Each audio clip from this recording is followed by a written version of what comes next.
행복한 교회 성도 여러분, 이 영상을 보시는 하나님 나라의 귀한 자녀 여러분, 오늘은 2021년 7월 9일 금요일입니다.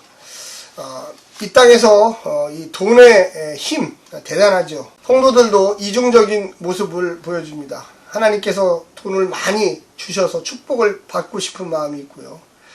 돈 때문에 또한 역시 시기와 질투, 시험에 빠지는 경우가 있어서 아예 처음부터 그것을 내팽개치려고 하는 것이 있습니다. 관리하는 능력이 없으면 돈이 많아도 기독교 신앙에서 볼 때는 죄에 빠지기가 매우 쉽습니다.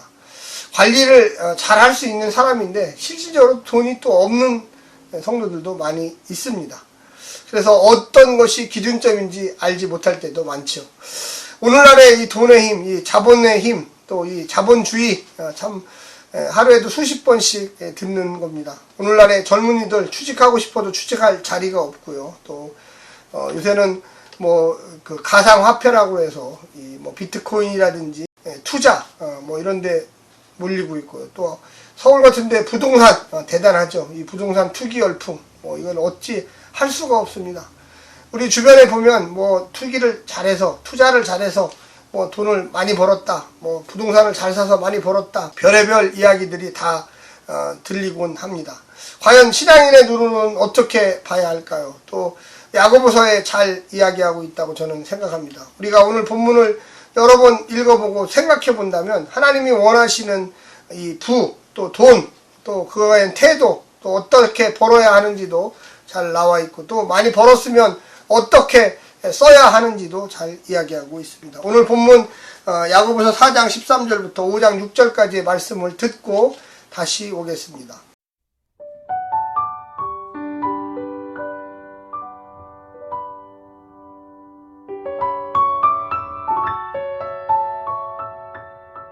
들으라, 너희 중에 말하기를 오늘이나 내일이나 우리가 어떤 도시에 가서 거기서 1년을 머물며 장사하여 이익을 보리라 하는 자들아, 내일일을 너희가 알지 못하는도다. 너희 생명이 무엇이냐? 너희는 잠깐 보이다가 없어지는 안개니라. 너희가 도리어 말하기를 주의 뜻이면 우리가 살기도 하고 이것이나 저것을 하리라 할 것이거늘, 이제도 너희가 허탄한 자랑을 하니 그러한 자랑은 다 악한 것이라. 그러므로 사람이 선을 행할 줄 알고도 행하지 아니하면 죄니라. 야고보서 5장. 들으라 부한자들아, 너희에게 임할 고생으로 말미암아 울고 통곡하라. 너희 재물은 썩었고 너희 옷은 좀 먹었으며 너희 금과 은은 녹이 슬었으니 이 녹이 너희에게 증거가 되며 불같이 너희 살을 먹으리라. 너희가 말세에 재물을 쌓았도다. 보라, 너희 밭에서 추수한 품꾼에게 주지 아니한 삭시 소리 지르며 그 추수한 자의 우는 소리가 만군의 주의 귀에 들렸느니라. 너희가 땅에서 사치하고 방종하여 사륙의 날에 너희 마음을 살찌게 하였도다. 너희는 의인을 정죄하고 죽였으나 그는 너희에게 대항하지 아니하였느니라. 오늘 먼저 세상의 부를 추구하는 자들의 어리석음을 경고하고 있습니다. 성도들도 이 땅에 살아야 하기 때문에 돈이 필요합니다. 또 돈도 벌고 싶고요. 또 하나님이 복 주셔서 부자 되고 싶은 것이 우리 누구든지 성도들의 일반적인 마음입니다. 그러나 그렇게 안 되는 게 또한 상황이죠. 또 우리 현실입니다. 세상과 이 벗하지 말라는 이 권면은 4장 4절의 말과 연결되지만 더 구체적으로 이 부와 가난으로 인한 독자들의 시험 상황을 1장 12절과 18절에서 다루고 있는 것을 더 확대해서 잘 다루고 있습니다. 부자와 가난자의 갈등, 이건 뭐 사람이 모이는 곳이면 역사 이래로 뭐 수천 년 전부터 계속 반복된 이야기 중에 하나 있습니다. 하나님은 모든 사람이 똑같이 잘 살기를 원하세요. 그런데 우리가 타락한 이후에, 아담의 타락한 이후에 인간 마음속에는 이 욕심, 본성이 악해지면서 항상 더 가지고 싶고, 너는 하나 가져 나는 100개 가질게, 이런 게 아주 일반적인 마음입니다. 신앙인들 중에도 이러신 분들이 많이 있어요. 그래서 제가 설교를 열심히 하고 잘 가르쳐도 목사님 그것만큼은 저는 포기 못해요. 하나님이 물질적 축복 많이 주셔야 돼요. 하나님이 구약에 보면 땅도 주신다고 했잖아요. 하나님이 재물도 주신다고 했고 먹고 사는 거 걱정 안 하게 해준다고 했잖아요. 대대손손 부자 되게 해준댔잖아요. 뭐 이렇게 얘기하시는 분 많아요. 맞습니다. 틀리는 거 아니에요. 근데 하나님이 하시는 거죠. 우리가 하는 건 아니죠. 우리는 그럼 어떻게 하느냐? 우리는 심은 대로 거두는 걸 목적으로 합니다. 그런데 하나님이 보시기에 야 너는 정말 훌륭하다. 너는 받을만하다. 그래서 더 부어주시고 몽땅 부어주시는 경우가 있죠. 아브라함도 그랬습니다. 다윗도 그랬습니다.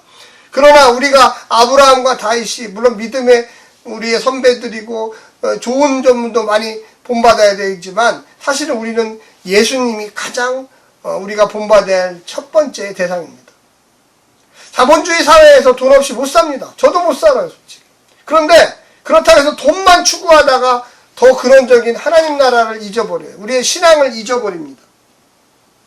돈의 힘은 사람의 생사를 좌우할 정도로 막강합니다. 이 땅에서 살아야 하는 성도도 교회도 그 역시 그 돈의 힘을 무시할 수가 없어요.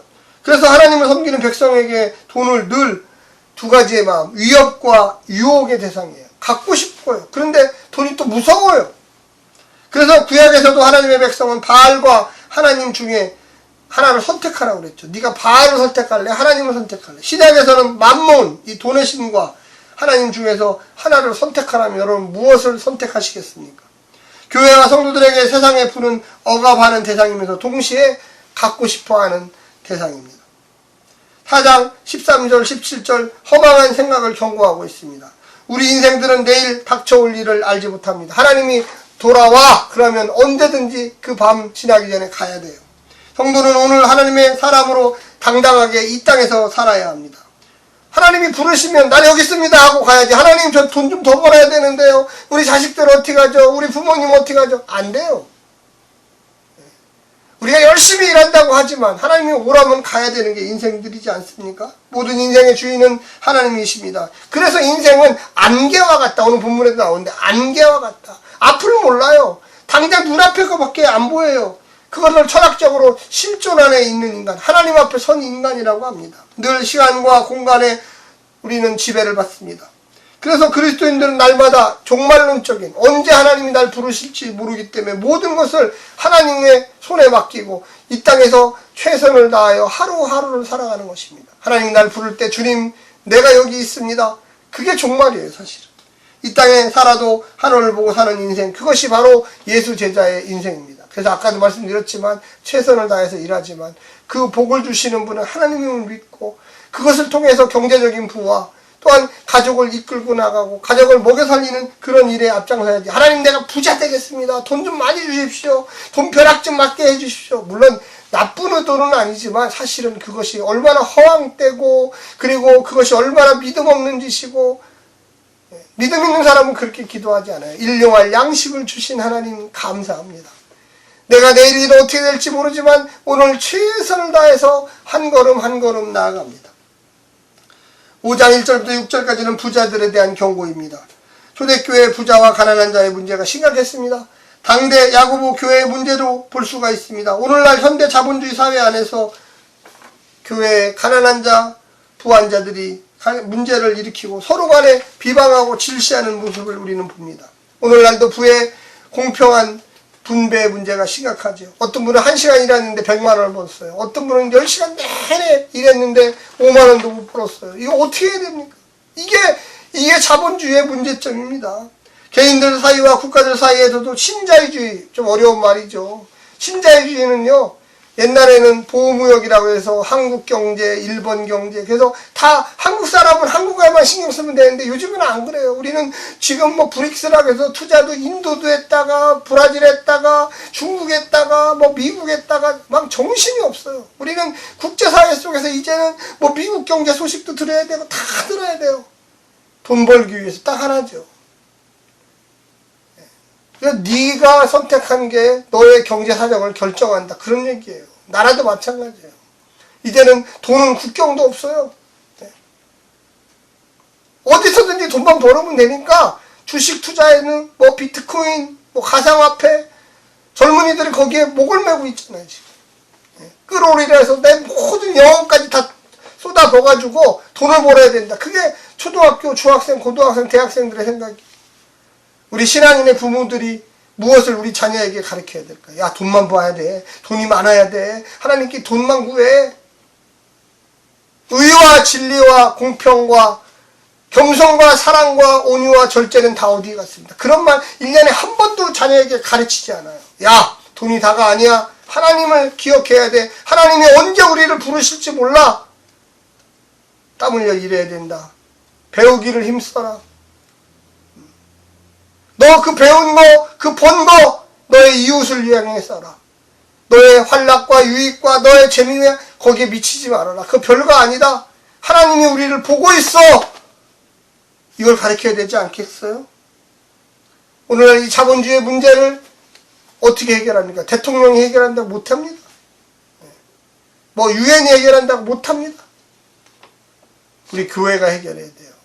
우리 생각을 바꿔야 돼요. 우리 하나님 나라의 백성이고 이 분은 내가 물론 일하지만 하나님께서 햇빛을 주시고 건강을 주시고 우리에게 시간과 젊음과 자유와 능력을 허락해 주신다는 것을 깨달아야 돼. 그때 바로 이 자본주의의 문제점들이 해결돼요. 그래서 부자는, 성도 부자는, 그리스도인 부자는 당연히 가난한 사람들에게 신경 씁니다.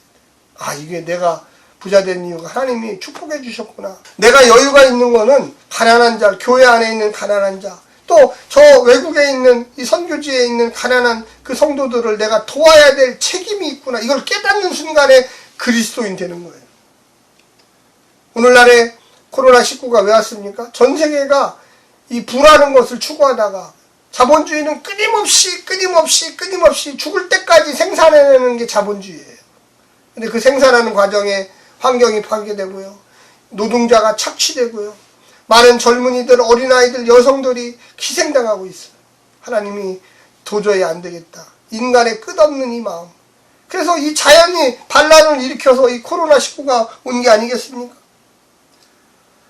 사랑하는 성도 여러분, 신약성서 오늘 본문에 나오는 건 부자들아 가난한 자를 신경 써라. 부자 나라야 가난한 나라를 신경 써라. 그리스도인들이여 정신 차리고 부의 노예가 되지 말고 하나님을 사랑하는 사람들이 되고 이웃을 사랑하는 사람들이 되고 정말로 너의 아픔과 고통을 서로 나눌 수 있는 우리가 연대 공동체, 서로가 힘을 합할 수 있는 믿음의 백성들이 되어야만 합니다. 오늘 하루도 승리하시고요. 오늘 본문의 말씀들을 잘 생각해 보시기를 간절히 부탁드립니다. 샬롬.